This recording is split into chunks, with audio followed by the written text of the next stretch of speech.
Okay, so I've been asked to give an overview of insights from the Yield Enhancement Network, or we call it YEN, the YEN program. So I'll attempt to give a bit of a history of the YEN program, what we saw this year, and some of the trends we're learning from the data over the long term. So a little plug for Atlantic Grains Council. We've been active in the region since 1984 and represent about 1,200 grain and oilseed producers throughout the Atlantic provinces. The Grains Council, Atlantic Grains Council, is recognized by the Maritime provinces as a sector representative for grains and oilseeds. Our crops obviously make up one of the largest land uses in the region, and our main mandate is to coordinate grain sector research in the Atlantic region. The funding, our funding is through a voluntary checkoff. So we've got a number of checkoff partners that collect checkoff dollars from seed and or harvest crop, and represents about 95% of the production in the region. I'd like to acknowledge, I'm not going to read through the list, but that's a list of our checkoff partners, and we'd like to acknowledge their support in this program in collecting the dollars. The dollars we get from checkoff are used then leveraged against Agriculture Canada sustainable cap dollars to fund all the research and the YEN program that we've got running. As I mentioned, our mandate is to represent the region's grain and oilseed producers and connect our producers with national organizations. And I'd like to acknowledge Heather. You met some of our board, our executive this morning, were introduced, but I'd like to acknowledge Heather Russell's presence here as well. And nothing would happen with Grains Council without Heather doing most of the work, actually. So Yield Enhancement Network, what is it? It's a friendly competition. How many YEN growers do we have in the room that have been part of YEN at one point or are part now? Oh, very good, quite a few. So it's basically a friendly competition where the YEN team, we collect information from the crop, we collect samples, and we collect yield. And it's a yield competition, but a friendly competition. We use all the information we collect to benchmark practices of successful growers to be able to identify best management practices in the region. More importantly, it's an opportunity to share this information, this knowledge, and it's a valuable collaboration between the Grains Council, Agriculture Canada, growers, of course, who are the backbone of the program, and provincial specialists and industry people. Started in Atlantic Canada as a partnership between the Grains Council and Dr. Aaron Mills in 2019. 2025 was the 7th year, so we've had 7 years, each year increasing the number of growers and the number of crops that we have in the program. YEN now covers all the major cereal grain and oilseed crops grown in Atlantic Canada, and we have over 650 crop years of field-specific data. And by a crop year, I mean that's one field, one crop in 1 year. So 650 complete field records in their database now.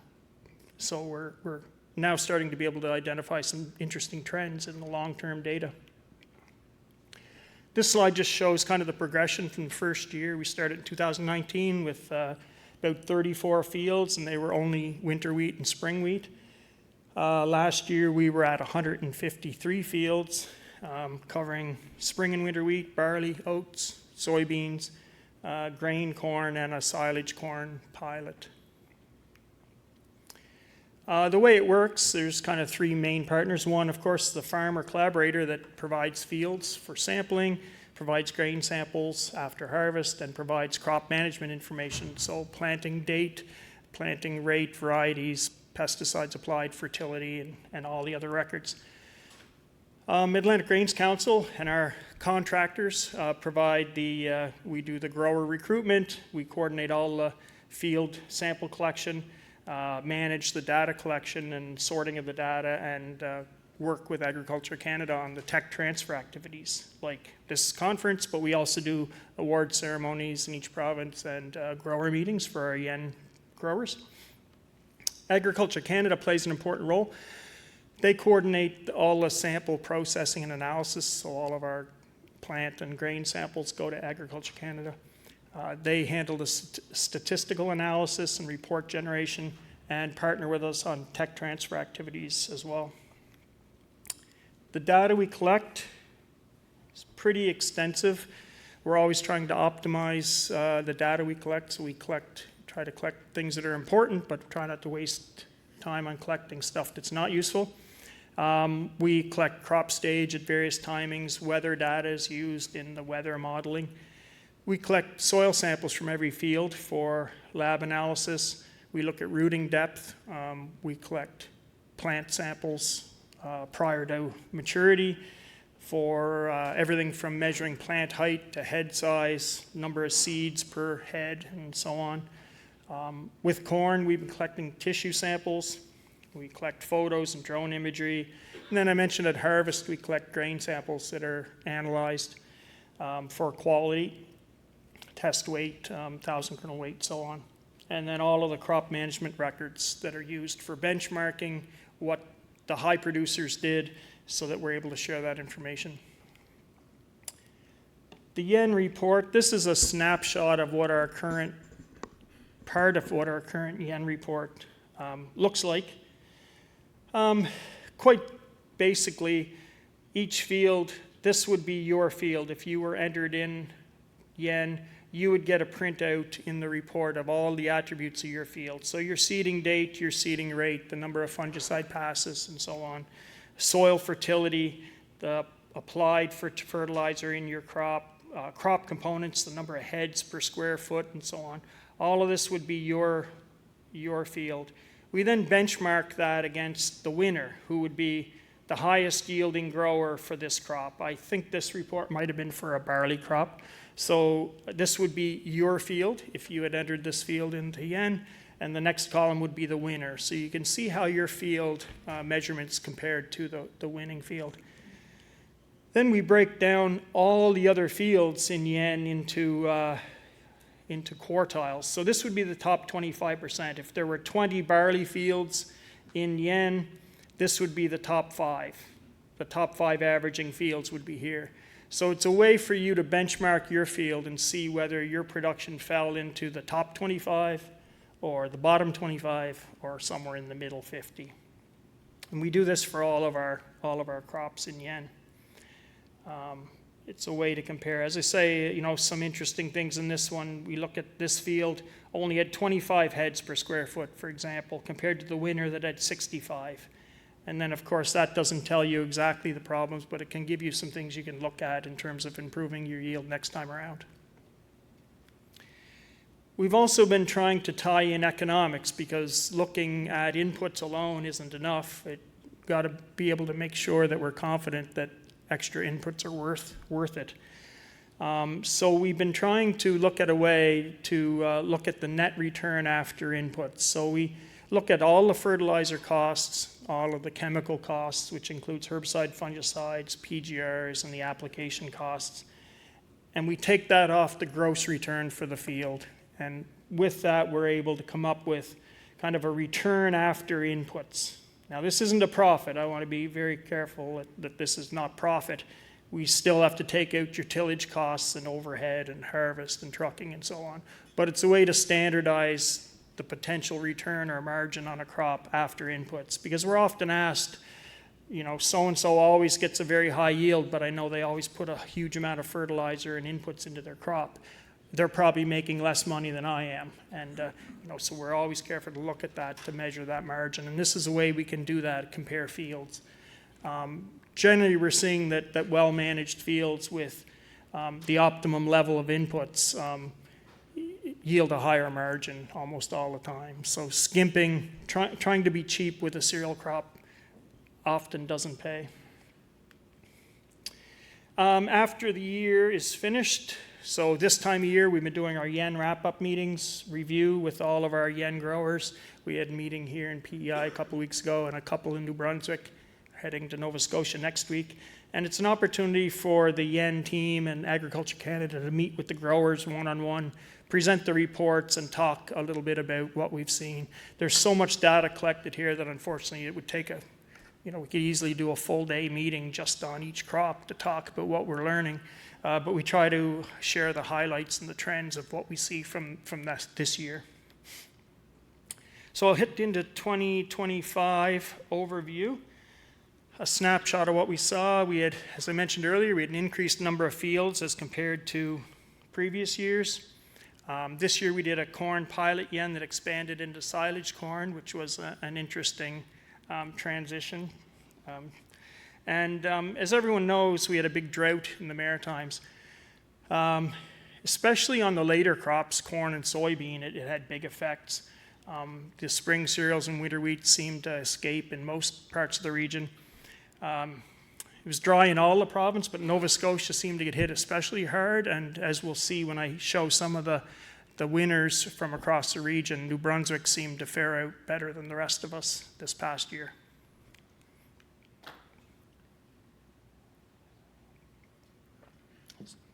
So in 2025, we had 153 fields enrolled, and 143, I think it's 144 actually, that completed.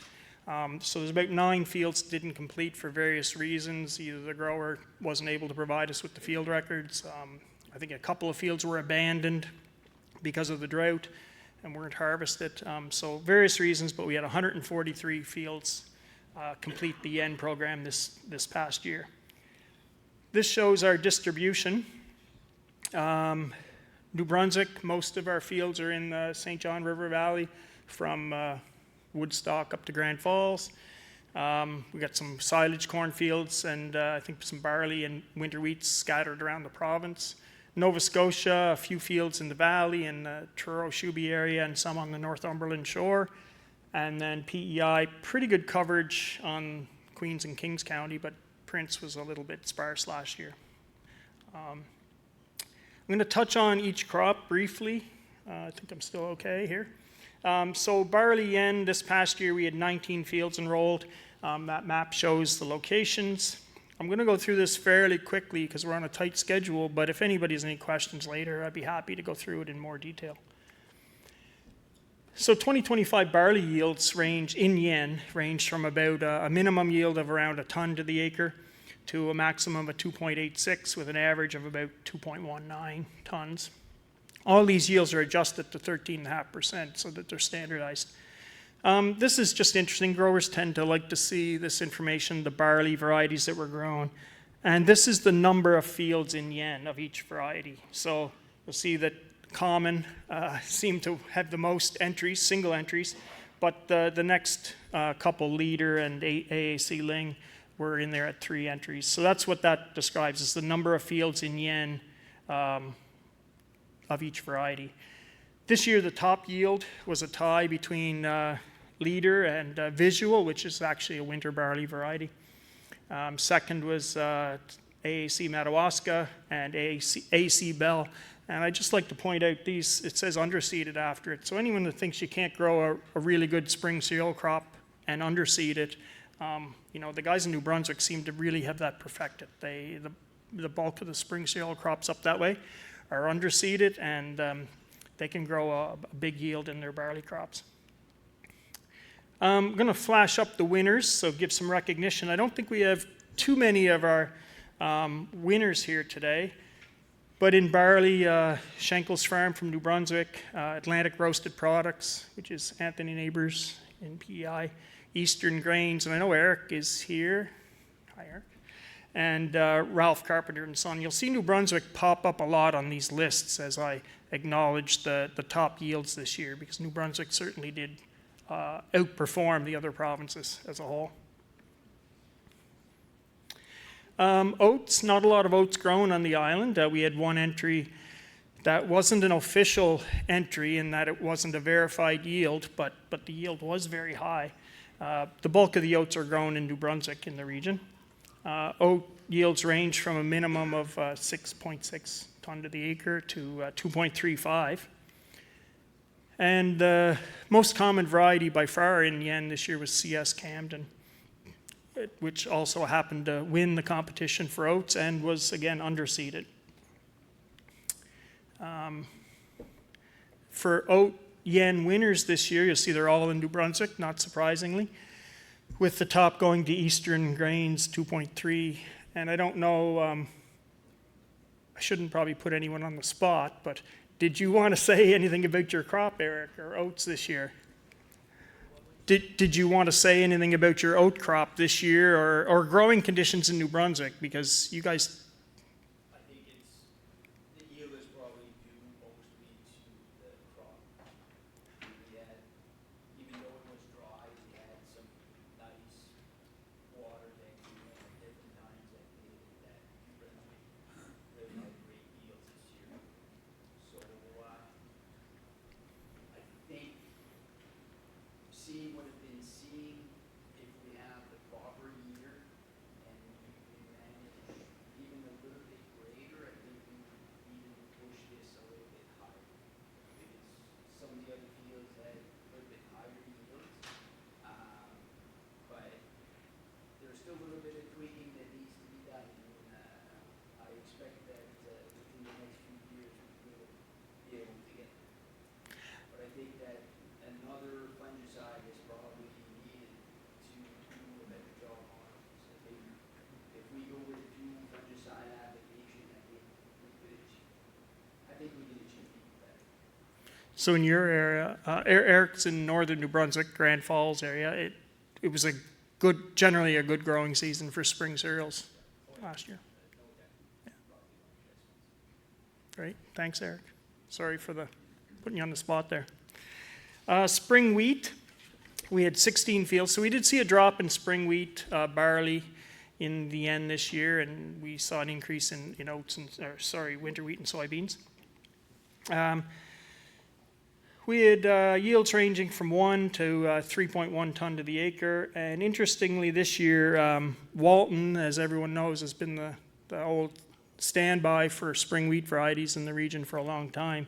It was unseeded this year, at least in terms of yen yields, by Raven. We had 5 Raven entries, and the top 3 were all Raven, so Raven did quite well. New Brunswick, again, led the winner circle for spring wheat, and the yields were pretty respectable, even in terms of the higher yields were pretty respectable, even as a winter wheat field, really. Winter wheat yen, we had 29 fields enrolled. The map shows where they were located. Yields ranged from a minimum, and this is where I was talking about, the lowest yielding winter wheat field we had in yen this year was 1.79 tons, so that's getting up there in terms of that's a decent spring wheat yield. And our maximum yield was 3.67, which isn't the highest yield we'd ever seen in yen, but it's our average is as high as it's been. Pioneer 25R64 was the most common variety by far, but as I mentioned in the winter wheat chat earlier, we're seeing a lot of other varieties appearing in yen. Winter wheat winners, Atlantic Roasted Products, Langland Farms, which is a dairy farm down in the valley, and Leonard McIsaac was here this morning. Leonard, are you here today? He slipped out, okay.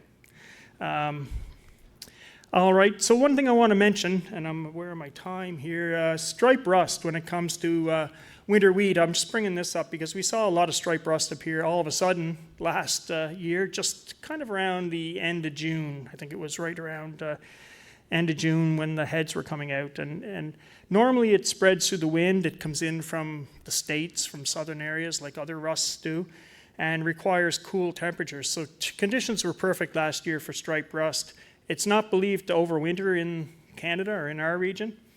But the fact that we're seeing a lot more winter wheat planted, so we have a lot more green material in the fall, there is speculation that it under the right conditions, it may be able to overwinter if it's well protected.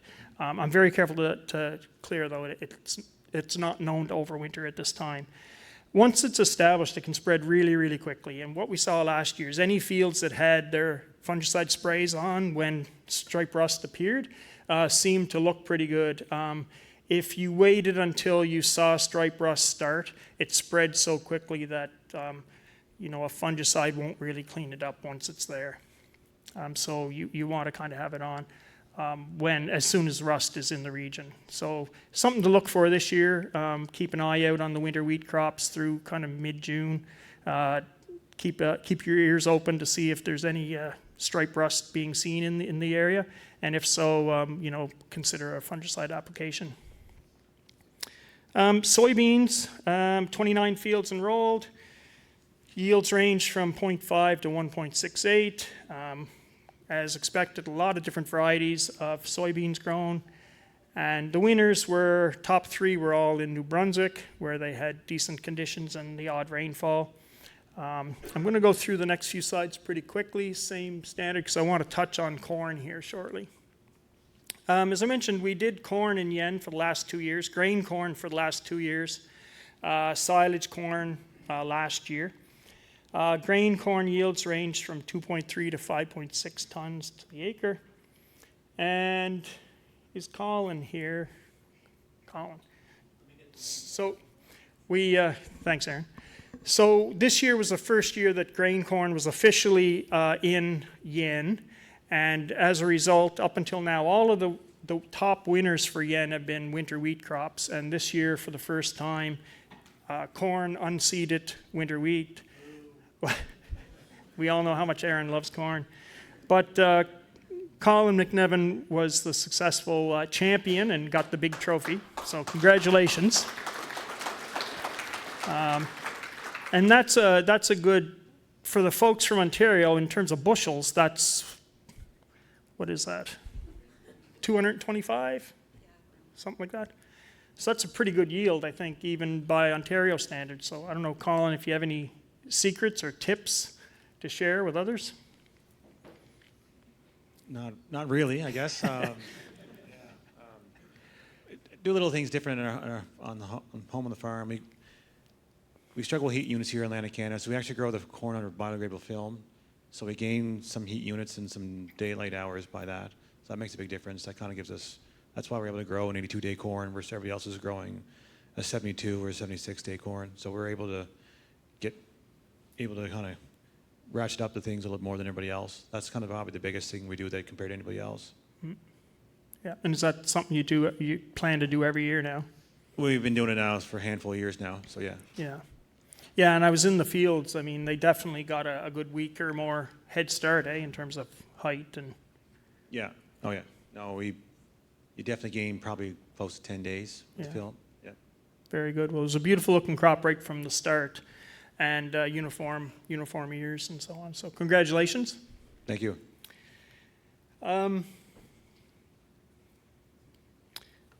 Silage corn, this was the first year for silage corn.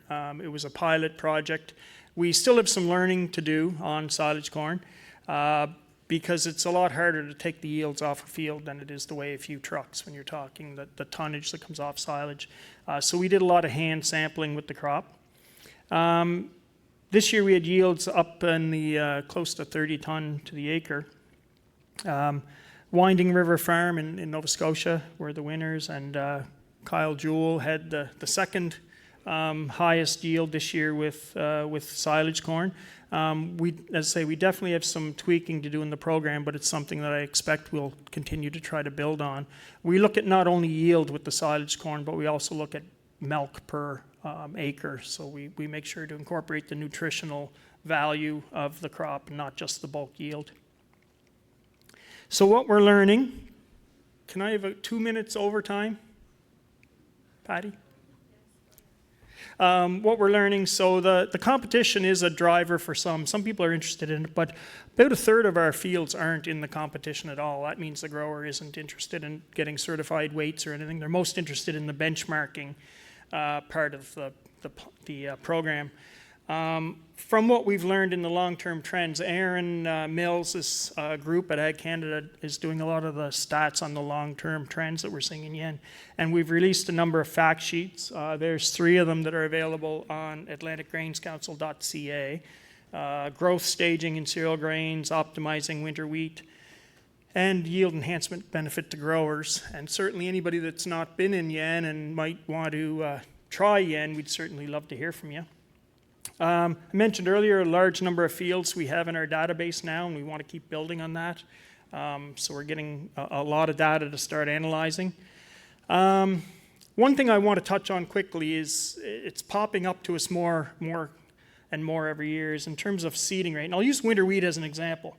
If you're typically would plant, let's say 150 acres, 150 pounds to the acre of seed in your winter wheat, and this goes for any other crop. If you're a potato grower, you know you're not going to plant 2 tons of seed to the acre. You're never going to go to the field with that. And if you grow corn, you know you're never going to go and say, I'm going to plant 30 pounds of corn to the acre. Right? It's always based on a population, because that's the most important thing. So the same with winter wheat and spring cereals. If you're planting 150 pounds to the acre, and this is based on real data from Yen, if your seed in the bag or in the tote is large seed, you might only be planting 33 plants per square foot. If the seed is small, depending on the year and your seed source, you could be planting 65 seeds per square foot. So a huge, huge difference in the plant population based on the seed size. So something that we're trying to promote moving forward is trying to take a look at that 1,000 kernel weight if you're planting seed and adjust your seed rate accordingly. It's not a difficult calculation. Most of your retailers can help you with that. And whatever the rate is that you're targeting, get your plant population where you want it. It's much more important to do that than a pounds per acre. Moving forward, we want to get new growers involved. So as I said, if you're interested, let me know. We're trying to find ways to share the data more widely. After this year, we will not be calling it Yield Enhancement Network anymore. We've broken our relationship with the folks in UK. So if anybody has any good ideas for a name for Yen, we'd love to hear that. And we'll be starting to plan for our next round of funding. Yen, as we know it, runs out in 2 more seasons. After that, we will see what we come up with. But we hope Yen will still be around. Okay, thank you. Better get out of here.